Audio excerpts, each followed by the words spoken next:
මාළු හදන විනෝදාංශය කරගත්ත ඔයාලා අදත් එච්චයක්වා YouTube channel එකට සාදරයෙන් පිළිගන්නවා. අද ඔයාලත් එක්ක කතා කරන්න යන්නේ හදන්නත් අමාරු උස්ගත් කළ විශාල මිලක් වන ෆ්ලවර් හෝන් මාළු ಜಾති ගැන. ඉතින් මේ මාළු ගැන කතා කරොත් ඉස්සෙල්ලම අපි කතා කරමු මේ මාළුන්ගේ සයිස් එක ගැන. අඩි උපරිම අඩි 3ක් වගේ අඩි 3කටත් වඩා අඩුයි. අඩි 2ක් වගේ ප්‍රමාණයක් වර්ධනයක් තියෙන මේ මාළු జాතිය ගොඩක් කට්ටියගේ හිත දිනාගත්ත මාළු జాතියක්. මොකද මෙයාලගේ ඔළුවේ තියෙන හම්ප් එක කියන්නේ හම්පි හෙඩ් එක කියලා කියන එක නිසා තමයි මෙයාලා ගොඩක්ම ජනප්‍රිය. ඒක නිසා බහුතරයක් මිනිස්සු අතර ඇක්වේරියම් හොබි එකේ බහුලවම දකින්න ලැබෙන මාළු జాතියක් තමයි ෆ්ලවර් හෝන් කියලා කියන්නේ. ඉතින් සමහරක් විතර ඔයාලා ගාව ඉන්නත් පුළුවන්. ඔයාලා දැන් හදන ගමන් ඔයාලට මේ වීඩියෝ එක අවශ්‍ය වෙන නිසා මාළු හදන විදිහ දන්නේ නැතුව මේක බලන්න පුළුවන්. ඉතින් ඒ වුණා ඒ ප්‍රශ්න ටික දැන් දන්නේ නැතිව හදන එක ප්‍රශ්නයක් නෑ. දැන් ඉතින් අපි ඉස්සෙල්ලම ගමු මේ මාළුවගේ දැන් මේ මාළුවට ෆිල්ටරේෂන් සිස්ටම් එක ගත්තොත් ඔයාලා හොඳ ෆිල්ටරේෂන් සිස්ටම් එකක් දෙන එක වඩාත් හොඳයි. ඔයාගේ සාමාන්‍යයෙන් අඩි අඟල් 15 වගේ මාළු එක්කිනවනම් ඔයාට ස්පොන්ජ් ෆිල්ටර් එකට වඩා ලොකු ෆිල්ටර් එකට යන එක වඩාත් සුදුසුයි. ඒක නිසා ඔයාලා දැන් සාමාන්‍යයෙන් අඟල් 15ට වඩා අඩු මාළුවෙක් ඉන්නවනම් ස්පොන්ජ් ෆිල්ටර් එක යන එක කිසිදු ප්‍රශ්නයක් නෑ. මෙයාලගේ අපි ඊළඟට කතා කරමු මෙයාලගේ ටැංක් සයිස් එක ගැන. ටැංක් සයිස් එක ගත්තොත් මෙයාලා සාමාන්‍යයෙන් ලොකු ඉඩ ප්‍රමාණයක ඉන්න කැමති මාළු జాතියක්. ඔයාලා මාළු හදනවා නම් මෙයා විතරක් එකම ටැංකිය හදන්න පුළුවන්. ඔයාලා දන්නවා මේ වගේ අනිත් මාළුත් එක හදන්න බෑ. ඉතින් ඔයාලා ඒ වගේ මාළු හදනකොට සැලකිලිමත් කරු ගැන මම කලින් වීඩියෝස් කරලා තියෙනවා. ඉතින් ඔයාලට මගේ channel එකට ගිහලා වීඩියෝස් බලන්න පුළුවන්. ඉතින් අපි ඊළඟට කතා කරන දේ ගැන කතා කරමු. අපිට ඊළඟට කතා කරන්න තියෙන මේ මාළුන්ගේ ෆුඩ් නැත්නම් ආහාර කියන දේ.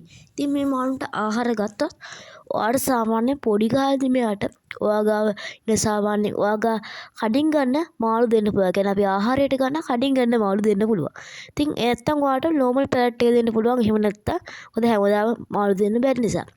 මීට අමතරව ඔයාලට හොඳ පැලට් ಜಾති වලට යන්න හැකියාව තියෙනවා. ඉතින් මේ වගේ ෆ්ලවර් හෝන් වලටම කියලා වෙන් කරපු එයාලටම විතරක් කන්න දෙන කෑම තියෙනවා. අපි ගත්තොත් හම්පි හෙඩ් එක, කලර් ෆීඩ් වගේ දේවල් වලට වෙනත් වලින් ගන්න පුළුවන්. ඒ වලට වැඩි මුදලක් යනවා සාමාන්‍ය අපි ගන්න පැලට් එකට වඩා. සෑහෙන වැඩි මුදලක් යනවා.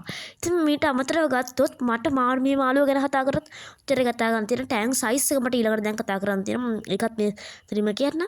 ටැංක් සයිස් එක ගත්තොත් ඔයාලා අඟල් 15ට වඩා අඩු මාළුවෙක් ඉන්නවනම් අඩි 2 ටැංකිය පාවිච්චි කරන එක වඩාත් සුදුසුයි. අඩි 2 හෝ අඩි 3 ගේ ටැංකිය පාවිච්චි කරන එක සුදුසුයි.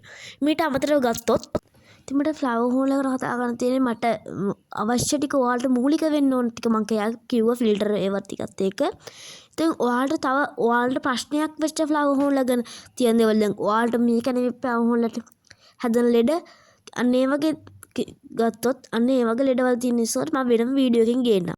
ඉතින් මම ඊළඟ ෆ්ලවර් හෝන් ගැන අවශ්‍ය දේවල් ඔයාලා පල්ලෙහෙන් කමෙන්ට් කරන්න. ඉතින් මම ලෙඩ ටිකක් මම ෆ්ලවර් හෝන් වගේ මාළුන්ට හැදෙන ලෙඩ ටිකක් සහ අනිත් මාළුන්ට හැදෙන ලෙඩවල් ගැන බහුලව හැදෙන ලෙඩවල් ගැන වීඩියෝ එකකුත් කරන්න. ඉතින් මේ වීඩියෝ එක හොඳයිට අනිවාර්යයෙන් ලයික් කරන්න. ඉතින් මගේ channel එකත් එක්ක දිගටම රැඳෙලා ඉන්න ඉතින් කියලා ඉල්ලනවා. ඉතින් මේ channel එක මගේ channel එකත් එක්ක එකතු වුණු. දැන් මගේ channel එකේ subscribers 30 එක්මෙව්වා. ඉතින් ඒක නිසා ඒ වෙනුවෙන් ඔයාලට මම vlog type වීඩියෝ එකකින් aquarium tour එකක් ගේනවා ඉස්සරහට. ඉතින් ඒකේ මම ගන්න මාළු සහ අනිත් දේවල් ගැන තියෙනවා. ඉතින් මම ඉල්ලනවා කමෙන්ට් කරන්න. එහෙනම් වීඩියෝ එක හොඳයි කියලා මම හිතනවා. මගේ වීඩියෝ එකට ලයික් කරන්න කියලාත් මම ඉල්ලනවා. ඉතින් මට මේ වීඩියෝ ගැන කතා කරන්න තියෙන මෙච්චරයි.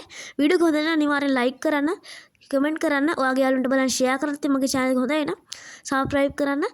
මගේ channel එකත් එක්ක දිගටම රැඳෙලා ඉන්න. අනායිත් කියනවා subscribe කරන්න කියලා. එහෙනම් අලුත් වීඩියෝ එකකින් හම්බ වෙමු. එතකන් ඔයාලට සුබ දවසක්.